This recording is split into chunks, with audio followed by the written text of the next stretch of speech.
You've probably seen them. In the freezing cold, pouring rain, or blistering heat, pushing shopping carts, digging through garbage, collecting bottles and cans, one by one. For some, it's survival. For others, it's a full-time hustle. But what if I told you, while they're scraping together nickels, someone else is quietly making thousands a day, off the same exact bottles? This isn't just about recycling, it's about a system designed to look fair, while quietly profiting off the most vulnerable. This is the business behind redemption centers. And if you're into exposing weird, greedy hustles just like this one, hit that subscribe button. The idea of recycling bottles and cans by law began in 1971, when Oregon became the first U.S. state to introduce what's known as a bottle bill. And to be fair, it was actually a rather good idea. The aim? To cut down on litter, reduce landfill waste, and get people recycling by simply adding a small deposit to every bottle or can. You buy a drink, you pay a few extra pence, bring the container back, and you get your money returned. It gave rubbish real value, and for many, it became an easy way to earn a little back while keeping the streets clean. Soon after, other states followed suit. California, Michigan, New York today, 10 states in total still run these schemes, and not surprisingly, they boast some of the highest recycling rates in the country. But here's where it gets interesting, because while the system may have started with the right intentions, it's now quietly powering a business model that's far more profitable than most people realize. As the years went on, people started to notice there was serious demand for these discarded containers, because to big companies, they're not just rubbish, they're raw materials. Once redemption centers collect and sort them, the bottles and cans are shipped off to recycling plants, where they're crushed, shredded, melted down, and turned into new products. Aluminium cans, for instance, can be recycled and back on store shelves in as little as 60 days. Plastic bottles are broken down into flakes or pellets, used to make everything from new containers to clothing, carpet fibers, and even car parts. And glass, that gets ground up and turned into brand new bottles again, with far less energy than making it from scratch.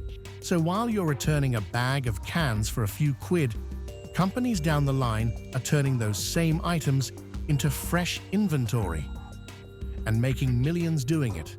It's clean, it's clever, and quietly, it's a gold mine. And that's when the idea of redemption centers really took hold. Rather than rely on shops or supermarkets to take back bottles, entrepreneurs realized they could set up dedicated locations, usually in low-rent industrial areas tucked behind supermarkets or along busy city streets. The setup? Fairly simple. No fancy storefront, no staff on site, just a few reverse vending machines, a concrete floor, and perhaps a cage or bin out back. You walk in, you feed your bottles and cans into the machine. It counts, sorts, crushes, and spits out a printed receipt. Take that to a nearby kiosk or partnering store and collect your refund. These places often run 12 to 16 hours a day, and some are even open 24/7. No salaries to pay, no customer service needed.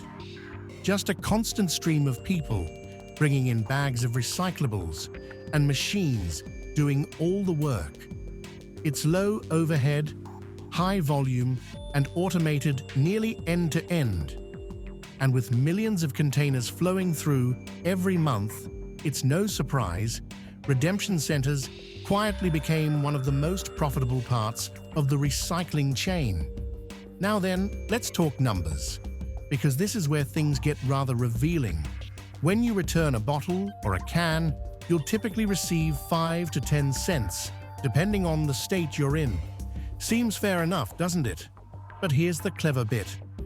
The redemption center pays you that refund. then gets reimbursed by the beverage distributor or the state, plus a little extra. It's called a handling fee, and in many places, it ranges from 3 to 6 cents per item. So if they pay you 10 cents, they might get back 13, 14, or even 16 cents for that same container. Multiply that by tens of thousands of bottles a day, and suddenly, what looked like small change becomes a serious stream of income. But there's more. They also profit from the scrap value of the materials. Aluminum, for instance, can sell for as much as 40 to 80 cents per pound, and redemption centers process it by the ton. Let's do the math. You bring in 1,000 cans, they pay you $100. But between reimbursements and scrap sales, they could walk away with $130, maybe even $150. That's $30 to $50 in pure profit, just for processing something you did all the hard work collecting. Now scale that to 100,000 items a day, and they're pulling in anywhere from 5,000 to 7,000 every single day, all from what most people consider garbage. It's a business model hiding in plain sight. Most people who collect bottles do it to survive. Low-income families, seniors, even full-time collectors. They get their nickels.